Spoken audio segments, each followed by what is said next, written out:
கும்பராசிக்கு குரு பெயர்ச்சி எப்படி இருக்கும்? மாற்றத்தை கொடுக்குமா அல்லது இதே மன அழுத்தத்தை கொடுக்குமா என்பதை பற்றி தான் இந்த வீடியோல பார்க்க போறோம். ஏழரை சனி காலகட்டம், ஜென்ம சனியால நிறைய பாதிக்கப்பட்டு குடும்ப வாழ்க்கையில பிரிந்து தனித்திருப்பீங்க, அல்லது உங்களை விட்டு விலகி போயிருக்கும் ஒரு உறவு.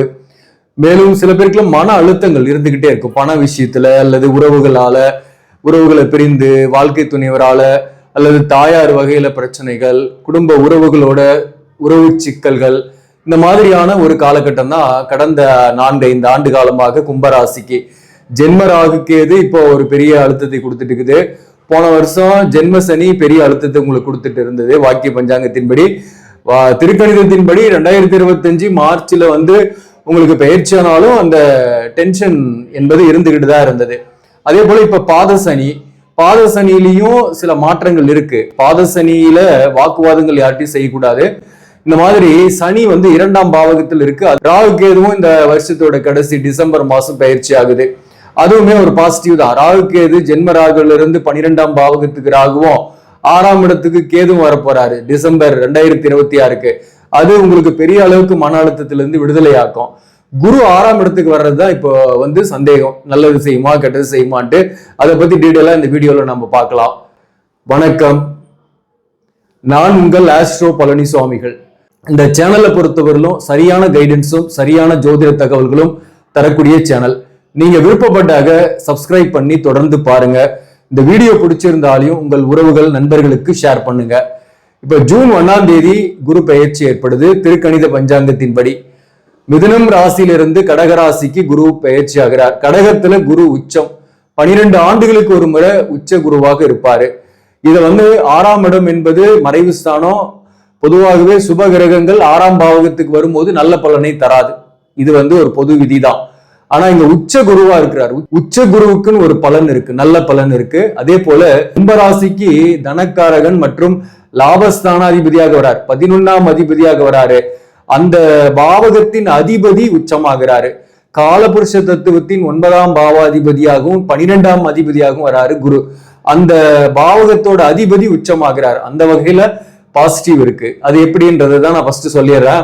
அதாவது குறிப்பா லாபஸ்தானாதிபதி உச்சமாகிறதுனால லாபங்கள் வரணும் அப்படின்னா வேலை கிடைக்கணும். வேலை இல்லாதவங்க வேலை தேடிக்கிட்டே இருக்கீங்க, ஏதாவது படிச்சுட்டு இருக்கீங்க, படிச்சு முடிச்சுட்டு இப்பதான் வெளியே வரீங்கன்னா வேலை கண்டிப்பா கிடைக்கும். அதன் மூலம் பண வருமானம் வரும். அதே போல கடனுடைய அழுத்தம் கடந்த காலத்துல சதயம் நட்சத்திரத்தில் பிறந்தவர்களுக்கும் சரி, புரட்டாதி நட்சத்திரத்தில் பிறந்தவங்க, அவிட்டம் நட்சத்திரத்தில் பிறந்தவர்களுக்குமே கடனுடைய அழுத்தங்கள் பெருசா இருந்திருக்கும். பழைய கடனை அடைக்கிறதுக்கு புதிய கடன் வாங்கி வாங்கி அடைச்சிக்கிட்டு வந்திருப்பீங்க. ஆனா இப்ப பணம் சம்பாரிச்சு அதை வச்சு கடனை அடைக்க போறீங்க, அல்லது பணம் வரக்கூடிய லாபத்தை வச்சு கடனை அடைக்க போறீங்க. அதாவது 11ஆம் அதிபதி 6ஆம் பாவகத்தில் இருக்கிறாருன்னா அந்த ஆதிபத்திய வழி, அதாவது 6ஆம் பாவகத்தின் வழியாக அந்த 11ஆம் பாவகத்துடைய நன்மைகளை கொடுக்கும். வருமானத்தை நீங்க கடனுக்கு செலுத்துவீங்க. அதே போல வேலை இல்லாதவர்களுக்கு வேலை வாய்ப்பு கிடைக்கும். ஆல்ரெடி வேலையில் இருப்பவர்களுக்கு பதவி உயர்வோ ஊதிய உயர்வோ கிடைக்கும். 2 கூடியவனாகவும் வராரு இல்லையா, குடும்பஸ்தானத்தையுமே பாக்குறாரு. அப்போ குடும்ப வாழ்க்கையில் இருக்கக்கூடிய பிரிவினைகள் நீங்கும். தற்காலிகமாக பிரிந்திருக்கீங்க, கணவன் மனைவி சண்டை போட்டிருக்கீங்க, அல்லது தொழில் விஷயமா பிரிஞ்சிருக்கீங்கன்னாக கலஸ்தர தோஷமோ தாரதோஷமோ இருந்தா ஆல்ரெடி நிரந்தரமாவே பிரிஞ்சுட்டிருப்பீங்க. அந்த தோஷம் ஒருத்தருக்கு இருக்கு, ஆனா ஒருத்தருக்கு இல்லை அப்படின்னா சில சச்சரவுகளோட கொஞ்சம் பிரிஞ்சிருப்பீங்க. அப்படிப்பட்டவங்க முயற்சி பண்ணுங்க, சேரத்துக்கான வாய்ப்புகள் ஏற்படும். ஆனா 2 பேருக்குமே கலஸ்தர தோஷம் இருந்து பிரிந்தவர்கள் பல வருஷமாச்சு, இனிமேல் சேர முடியுமான்னா அதற்கான வாய்ப்பு இல்லை. அதே போல அப்படிப்பட்டவர்களுக்கும் ஒரு துணை கிடைக்கும், இணையான துணை கிடைக்கும். அதே போல திருமணம் ஆகாதவர்கள், நீண்ட காலமாக திருமணம் வரன் அது தள்ளி தள்ளி போயிட்டு இருக்குன்றவங்களுக்கு வரன் அது செட் ஆகும், குடும்பம் அமையும். குடும்பஸ்தானத்தையும் குரு பார்க்கிறாரு. அதே போல குடும்பஸ்தானத்துல இருக்கக்கூடிய சனிக்குமே குரு பார்வை இருக்கு. அப்போ ஏதோ ஒரு வகையில திருமண வாழ்க்கை பிரச்சனைகளுக்கு ஒரு முடிவும் கிடைக்கும். சில பேர் ரொம்ப நாளா பிரிஞ்சிருக்கிறோம், இந்த நேரத்துல தோஷங்கள்லாம் இருந்திருக்கும் அவங்க ஜாதகத்துல. அப்படிப்பட்டவங்க பாத்தீங்கன்னா இந்த நேரத்துல திடீர்னு 6ஆம் பாவகத்துல குரு வர்றதுனால ஜூன் மாசத்துக்கு மேல வழக்குக்கு போவாங்க. அதாவது கோர்ட்டு கேஸ்ன்னு போய் டிவோர்ஸ் அப்ளை பண்றது, அந்த மாதிரியும் சில பேருக்கு ஏற்படும். வழக்கு ஆல்ரெடி ஏற்பட்டு சில பேருக்கு பிரிந்திருப்பீங்க.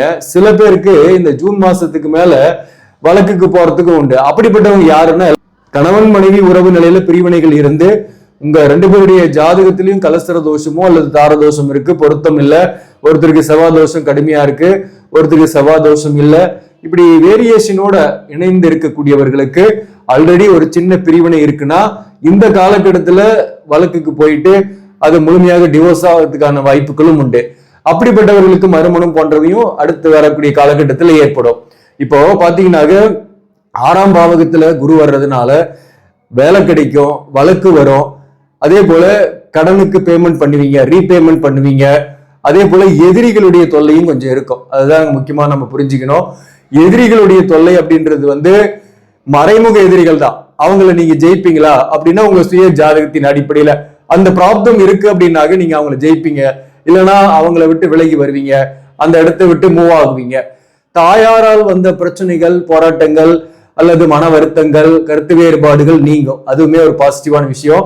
தாயாரின் உடல் நலத்துல சில பேருக்கு பிரச்சனை இருக்கும், அது கொஞ்சம் நீங்கும். கருத்து வேறுபாடு இல்லாதவங்களுக்கு ஹெல்த் இஷ்யூஸ் தாயாருக்கு இருக்கும், அது நீங்கும்.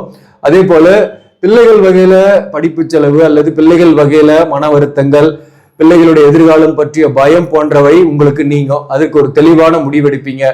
அதே போல பாக்கியஸ்தானாதிபதியாக வராரு, காலபுருஷ தத்துவத்தின் பாக்கியாதிபதி மற்றும் விரையாதிபதி. அப்போ பணம் சம்பாதிச்சாலும் விரயங்கள் நிறைய ஆகும், சுப விரயங்கள் தான் நிறையவே ஆகும். அதே சமயத்துல உங்களுக்கு பயணங்கள் ஏற்படும், முக்கியமா தொலைதூர பயணங்கள் கூட ஏற்படும்.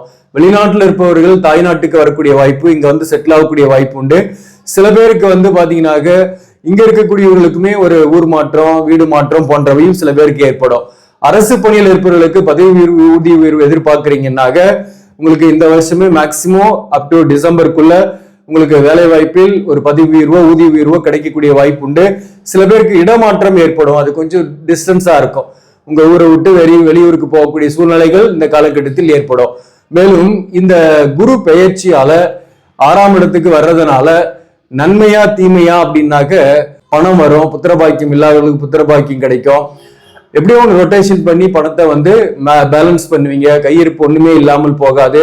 வர பணத்துக்கு அளவுக்கு செலவுகளும் ஆகும், சுப செலவுகள் ஆகும். பிள்ளைகள் வகையிலையும் சில செலவுகள், பிள்ளைகள் வகையில அவங்களுக்கு ஒரு நல்ல காரியம் நடக்கிறது, இந்த மாதிரியான விஷயங்களும் இந்த காலகட்டத்தில் ஏற்படும். சோ அந்த வகையில பாசிட்டிவான விஷயம் தான்.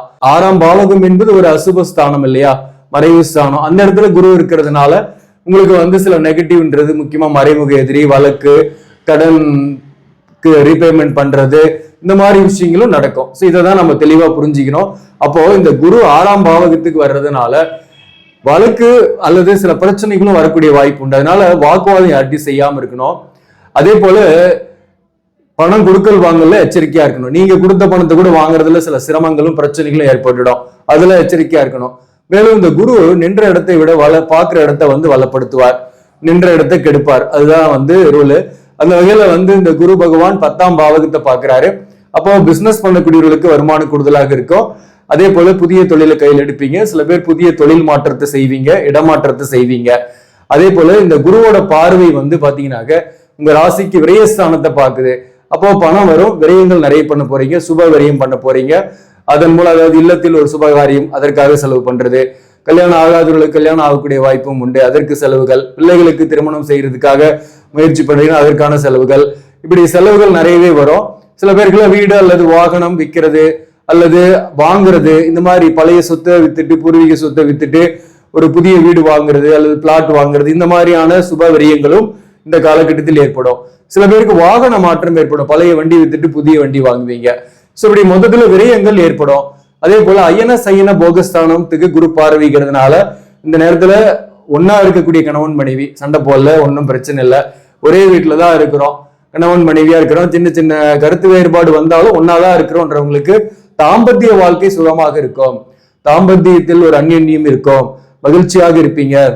அல்லது தனித்து இருக்கக்கூடியவர்கள், கணவன் மனைவி பிரிஞ்சிட்டோம், தனித்து இருக்கக்கூடியவர்களுக்கு கூட பாத்தீங்கன்னாக்க ஏதோ ஒரு வகையில ஒரு துணை கிடைக்கும், ஒரு எதிர்ப்பாளினருடைய நட்பு கிடைக்கும், அந்த வகையில எடுத்துக்கலாம். மேலும் இந்த குருவோட பார்வை ராசிக்கு 2ஆம் பாவகத்தை பாக்குது. அப்போ 2ஆம் பாவகத்தை குரு பார்வைன்னா தனித்து இருக்கக்கூடியவர்களுக்கு திருமணம் போன்றவை ஏற்படும். இளைய தலைமுறையினருக்கு வாழ்க்கை துணைவரை சந்திப்பீங்க, எதிர்கால வாழ்க்கை துணைவரை சந்திப்பீங்க, திருமணம் ஆகும். காதல்ல இருக்கக்கூடியவர்களுக்கு கூட காதல் செட் ஆகிறதுக்கான வாய்ப்புகள் உண்டு.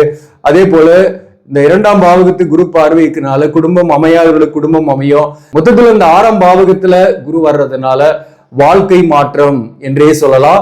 இப்ப நட்சத்திரத்தின் அடிப்படையிலும் நம்ம பார்த்துடலாம். முக்கியமா இந்த அவிட்டம் நட்சத்திரம் 3ஆம் பாதம் 4ஆம் பாதம் இருக்கு. இந்த அவிட்டம் நட்சத்திரத்தில் பிறந்தவர்களுக்கு ஹெல்த் இஷ்யூஸ், மன அழுத்தம், இந்த மாதிரியான விஷயங்கள் நீங்கும். நீண்ட காலமா நோயில் இருப்பவர்களுக்கு உரிய மருத்துவம் கிடைக்கும். அதே போல தனிமையாக இருக்கக்கூடியவர்கள், வாழ்க்கை துணைவரை விட்டு பிரிந்து தனித்து இருக்கக்கூடியவர்கள் அல்லது வழக்குகள் ஏற்பட்டு பிரிந்து தனித்து இருக்கக்கூடியவர்களுக்கு மறுமணம் போன்றவை நடைபெறும், அல்லது மறுமணத்திற்கான வரன்கள் வரும், அல்லது எதிர்கால வாழ்க்கை துணைவரை சந்திப்பீங்க.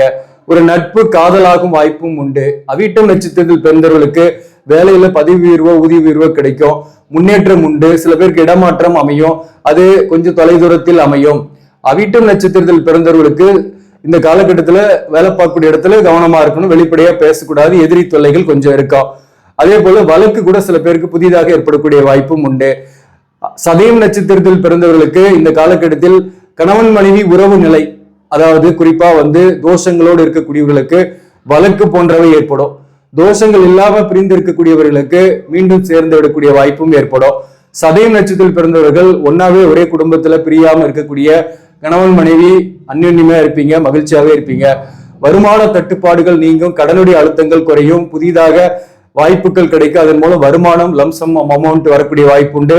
பூர்வீக சொத்தோ அல்லது ஒரு பழைய சொத்தோ விற்கிறது மூலம் ஆதாயங்கள் உங்களுக்கு ஏற்படும். சதயம் நட்சத்திரத்தில் பிறந்தவர்களுக்கு இந்த நேரத்துல மன அழுத்தம் இருந்தாலும் உங்களுக்கு டிசம்பர் மாதத்திற்கு பிறகு பெரிதாக இருக்காது. அதே போல இந்த ராகு கேது பயிற்சி ஆயிடுது. இந்த ராகு ராசிக்கு 12ல வந்துடும், கேது 6ஆம் இடத்துக்கு வந்துருது இல்லையா டிசம்பர்ல இருந்து. அப்போ கும்பராசிக்கே ஒரு பெரிய விடுதலை தான். அதாவது ஜென்ம ராகுவால மன அழுத்தம், கோபம், டென்ஷன், முடிவெடுக்க முடியாம அல்லது முடிவெடுக்க தெரியாம தவறான முடிவெடுத்து மாட்டிக்கிறது, இந்த மாதிரியான பிரச்சனைகளாலேயே அலைகழிக்கப்பட்டிருப்பீங்க. அந்த அலைகழிப்புக்கெல்லாம் டிசம்பர் மாசத்தோட உங்களுக்கு முடியுது. அதே போல இந்த குருவும் பாத்தீங்கன்னாக்க அதிசார பயிற்சி ஏற்படும். அக்டோபர்ல இருந்து ஜனவரி வரலாம் அதிசாரமா 7ஆம் இடத்துக்கு குரு வராரு, சிம்மத்துக்கு குரு வராரு அக்டோபர் மாசம். அப் டு ஜனவரி வரலும் 7ஆம் பாவகத்துல இருக்கும். குரு 7ஆம் இடத்துல இருந்து ராசியை பார்க்கிறது ரொம்ப ரொம்ப நன்மை. இந்த ஹெல்த் இஷ்யூஸ் இருக்கக்கூடியவர்களுக்கு, அவிட்டம் சதயம் நட்சத்திரத்தில் பிறந்தவர்களுக்கெல்லாம் மேக்சிமம் இந்த நேரத்துல ஹெல்த் இஷ்யூஸ் நீங்கும். சுய முடிவு தெளிவா எடுப்பீங்க, குழப்பங்கள் இல்லாமல் இருப்பீங்க. அதே போல திருமணம் ஆகாதவர்களுக்கும் இந்த காலகட்டத்தில் தான் அதிகமான வாய்ப்பு உண்டு. அக்டோபர்ல இருந்து 2027 ஜனவரிக்குள்ள மேரேஜ் ஆகாதவங்களுக்கு மேரேஜ் ஆகிறதுக்கான வாய்ப்பு மிக அதிகம். ஆனா நம்ம ஜாதகத்துல அந்த தசாபுக்தி கரெக்டா நடக்கணும், அந்த தோஷங்கள்லாம் இல்லாம இருக்கிறவங்களுக்கு பட்டுன்னு கல்யாணமும் ஆயிடும். அதே போல பூரட்டாதி நட்சத்திரத்தில் பிறந்தவர்களுக்குமே பொருளாதார ஏற்றம் இருக்கும், கடனுடைய அழுத்தங்கள், திருமண வாழ்க்கையில பிரச்சனைகள், இந்த பிரச்சனைக்கு ஒரு முடிவு கிடைக்கும், கடனை திருப்பி செலுத்தக்கூடிய வாய்ப்பு ஏற்படும், வருமானம் வரும், சுப விரயங்கள் நிறைய பண்ணுவீங்க, ஒரு சொத்தை விற்கக்கூடிய வாய்ப்பு ஏற்படும், அதன் மூலம் ஆதாயங்கள் கிடைக்கும், புத்திரபாக்கியம் இல்லாதவர்களுக்கு புத்திரபாக்கியம் கிடைக்கும், மேலும் வேலையில ஒரு முன்னேற்றம் கிடைக்கும், பதவி உயர்வோ அல்லது ஊதிய உயர்வோ கிடைக்கும், தொழில் செய்யக்கூடியவர்களுக்கு வருமானம் கூடுதலாக கிடைக்கும், கடனை ரீபேமெண்ட் பண்ணுவீங்க. புரட்டாதி நட்சத்திரத்தில் பிறந்தவர்களுக்கு முக்கியமா கணவன் மனைவி உறவு நிலை கருத்து வேறுபாடோடு இருந்துட்டு இருக்கிறீங்க, தோஷங்கள் இருக்கு, பிரிஞ்சிருக்கீங்கன்னா இந்த நேரத்துல ஒரு தெளிவான முடிவு கிடைக்கும். ஒண்ணு வழக்குக்கு போலாம், அல்லது வழக்குகள்ல ஆல்ரெடி இருக்கீங்கன்னா அந்த வழக்குகள்ல முடிவுகள் கிடைக்கும். அதன் மூலம் உங்களுக்கு பிரிவினைகள் ஏற்பட்டு மறுதாரம் போன்றவை ஏற்படக்கூடிய வாய்ப்பும் புரட்டாதி நட்சத்திரத்தில் பிறந்தவர்களுக்கு உண்டு. சப்போஸ் ஒரே வீட்டுல இருக்கீங்க, கணவன் மனைவி தோஷங்கள்லாம் இல்லாதவர்களுக்கு இந்த காலகட்டத்துல அந்யோன்யமா இருப்பீங்க, தாம்பத்திய வாழ்க்கையில மகிழ்ச்சியாகவும் இருக்கும். இளைய தலைமுறையாக இருக்கீங்கன்னா எதிர்கால வாழ்க்கை துணையோட சந்திப்பீங்க. ஆல்ரெடி சந்திச்சாச்சு, காதல்ல இருக்கிறோம்னா கல்யாணத்துல கூட அந்த காதல் முடியறதுக்கான வாய்ப்பு உண்டு. சோ அந்த வகையில இந்த குரு பெயர்ச்சி ஒரு நன்மை தீமையை கலந்த பலனாக இருக்கும். இந்த 2026 டிசம்பர் மாசத்துக்கு மேல உங்களுக்கு ஒரு வாழ்க்கை மாற்றத்தையும் கொடுக்கும் இந்த குரு பெயர்ச்சி. இந்த குரு பெயர்ச்சி காலகட்டத்துல நீங்க திருச்செந்தூர் முருகப்பெருமானை போய் தரிசிச்சுட்டு வாங்க. அதே போல தட்சிணாமூர்த்திக்கு நெய் தீபம் போட்டு வரீங்க வியாழக்கிழமையிலன்னா உங்களுக்கு நன்மைகளை ஏற்படுத்தும். நன்றி, வணக்கம்.